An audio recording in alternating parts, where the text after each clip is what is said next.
Warm welcome to this lecture series on organizational behavior. We are in this chapter on power and leadership. I'll quickly summarize what happened in the previous lectures. We defined what is power. We looked at different sources of power. We also looked at the advantages of empowerment in organizations. We also discussed about organizational politics, which is a negative effect of power inequality in organizations. So power inequality in organizations can lead to power politics, which can have many undesirable consequences for the organization. We also looked at a very important concept called leadership. We defined leadership and we understood that leadership and power are very closely connected to each other. For a leader to have an influence on these followers, he or she should have some source of power. We also looked at the difference between managers and leaders. So the major difference here is leadership or being a leader is a choice, which is a role, and being a manager is the title given to a person. So it is a designation. We also looked at the importance of non-coercive influence in leadership. In other words, when leaders use non-coercive influence, they are more effective and they are more influential. We also looked at two different approaches to leadership. The first approach was the trait approach to leadership, which looks at the way trait approach understands leadership is if someone has to be a leader, he or she needs to have certain qualities. So only when these qualities are present, the person can be a good leader.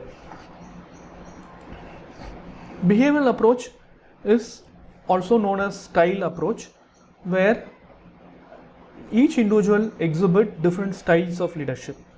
So depending on the context, if the style fits into that context, the person can be effective as a leader.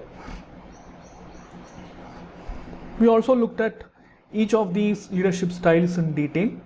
We discussed about their advantages, disadvantages, in which context they'll be more effective, and things like that.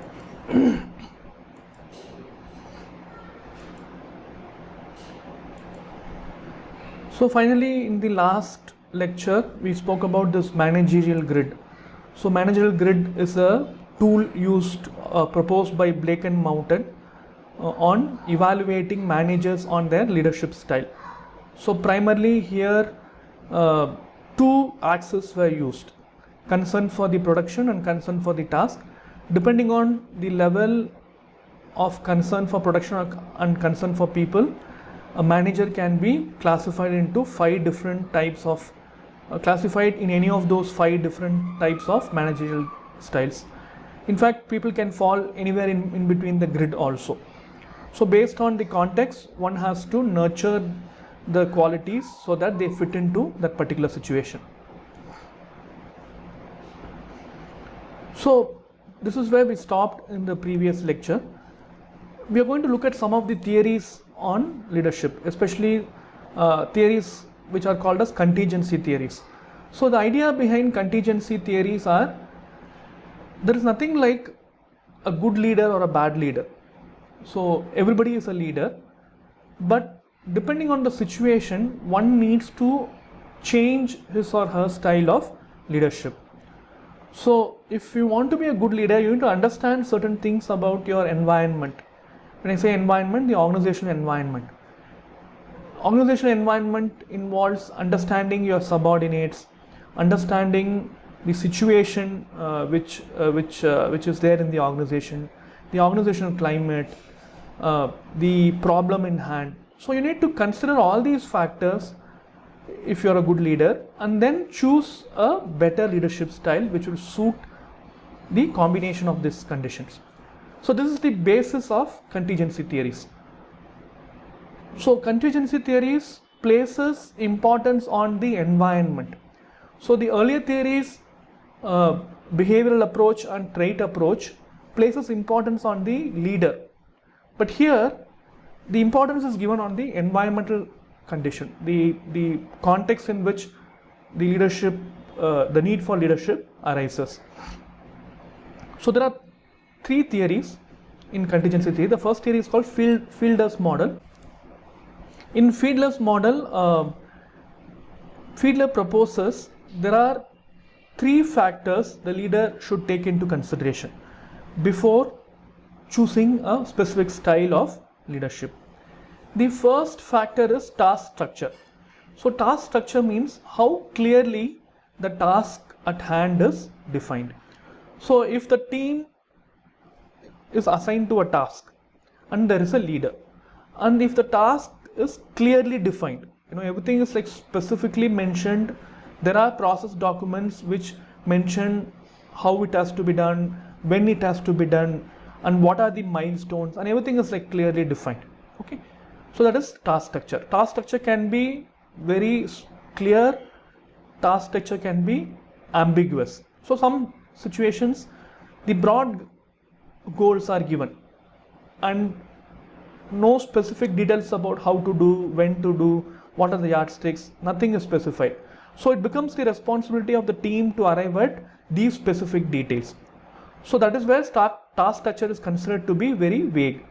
Task structure is considered to be very clear, like I mentioned earlier, if all these details are specifically mentioned and clearly mentioned. Okay. Leader-member relationship means the trust between leader and the team member. So the trust between leader and the team member can be very high or it can be very low. So when the trust between the leader and the members are very high, the leader can choose either democratic style or a laissez-faire style or a autocratic style. It depends on the task structure and also positional power. Okay, so positional power means how much formal power the leader has. In other words, to what extent the leader can assert his or her power without being questioned by the subordinates. So in some organizations, the leaders are given complete power to make the decision and do whatever they want in terms of the subordinates. They can fire the subordinates, they can, they have very high levels of power where they can decide whatever they want. So these are the three factors. So let's say task structure is clearly defined and the team member and the leader, the trust between them is very high. So leader can adopt either autocratic style or a democratic style. Again, depending on power, let's say the power is very high, the leader can use a autocratic style. So because everything is clearly written down, members also don't feel bad if you tell them this is what you have to do. Just you can use autocratic style, or other extreme, laissez-faire style. Okay, so everything is like clearly defined, leader-member relationship is very good. So the leader can say, okay, you can do the task, I don't need to intervene. And positional power is very high, task is not clearly defined, leader-member relationship is very good. So the leader can use an authoritative style. So again, the combination and the level in which these factors are found decides which style a leader should use. Okay. So the other contingency theory is Hersey and Blanchard situation leadership theory, which says there are 4 styles leaders can adopt: telling, selling, participating, and delegating. So we'll look at it in the next slide. Okay. The third approach or the third theory talks about path goal theory. So subordinates will be motivated by the leader only when they perceive that the leader will help them to fulfill their goal or help them to reach the place where they want to.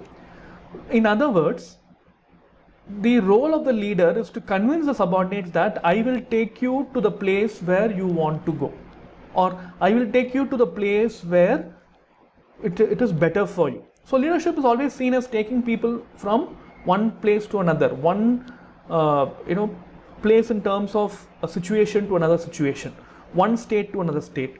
Okay, state in the sense position. Okay, so when the leader can convince the subordinates that I can take you to a better place from here. Okay, so right now you are in poverty, I will help you become prosperous. Right now, there are problems, I will take you to a place or a situation where there are very few problems. Okay, so this is where the leader plays a role. So if a leader can convince the subordinates, I can do it, then the subordinates will be motivated to follow the leader, and the leader can be successful. Okay, so I was talking to you about the Huxley-Blanchard situational leadership theory. There are 4 styles. So delegating means letting the subordinates do or letting the subordinates or empowering the subordinates to fulfill their tasks on their own. So the leader will not intervene. The leader will empower the subordinates and let them do what they want to do. Okay, so that is delegation. Complete trust and letting people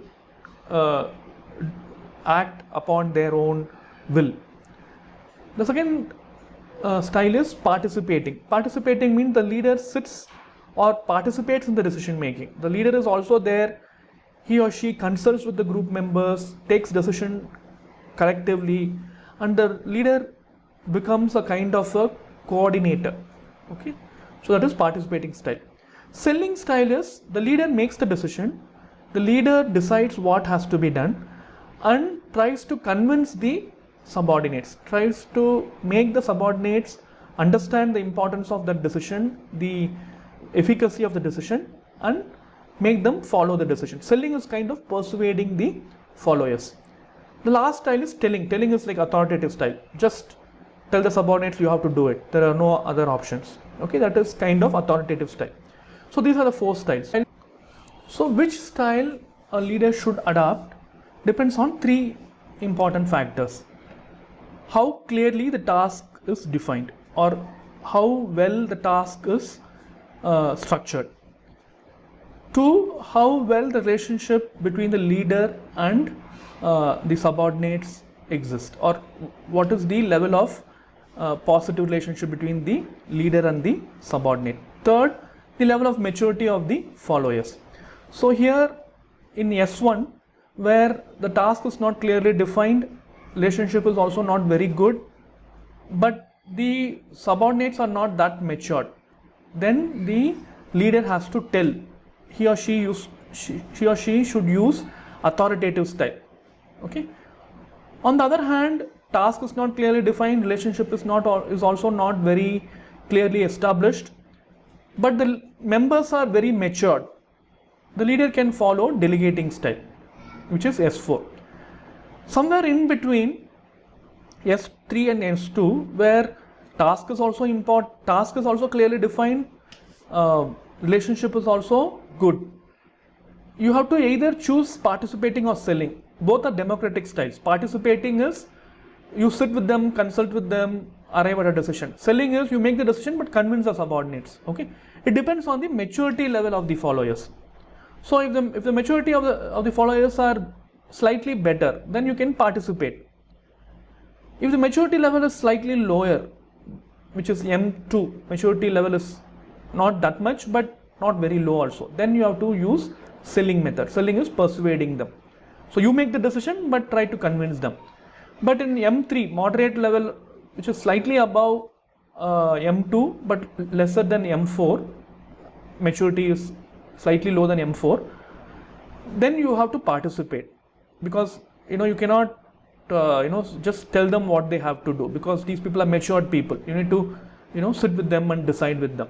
Okay, so depending on the situation, you need to decide what style the leader has to follow. Okay, so there are other theories of leadership. There are theories which talk about the charismatic leadership. Charismatic leadership means there are some people who have this charisma. Charisma means that a kind of a halo effect. They can attract people very easily. The way they talk, the way they look, the way they conduct themselves. Okay, so these kind of leaders have huge fan following.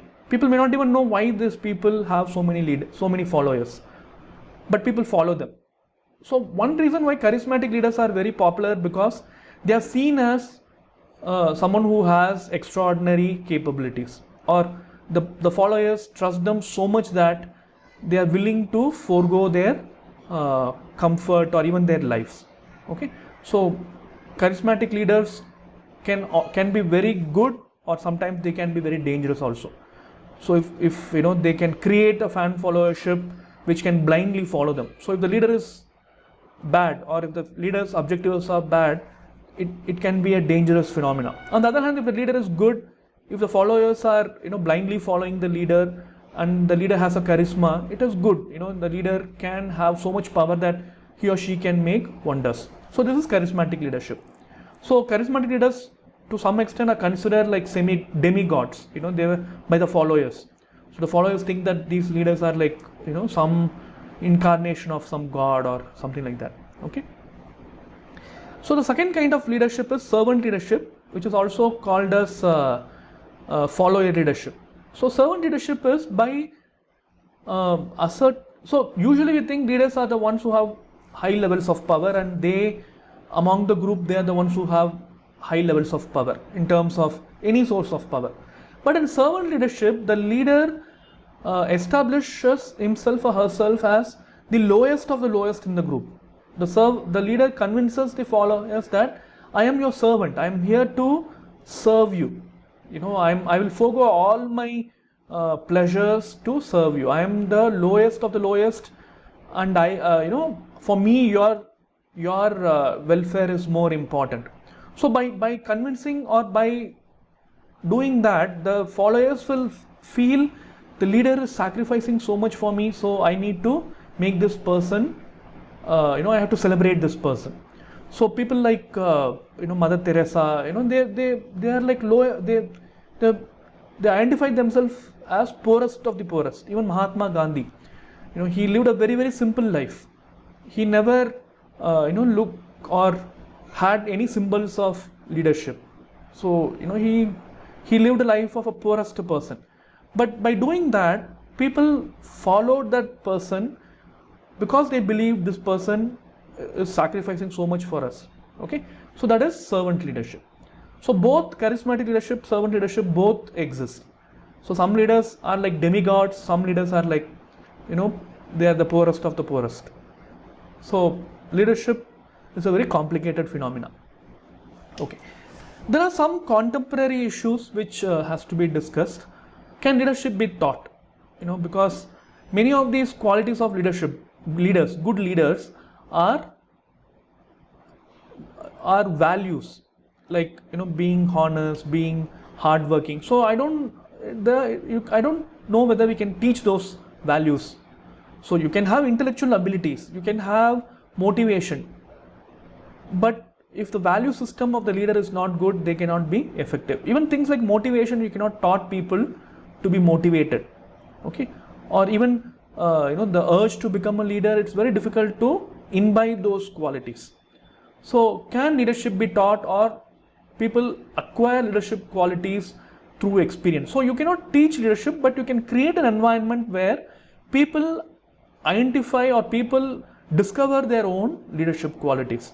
So one way of understanding leadership is you cannot train people to become leaders. You can create an environment where they can reflect upon their positives and negatives. They can build that confidence and trust within themselves. They can understand their value system and then become leaders. So this is one way of understanding leadership development.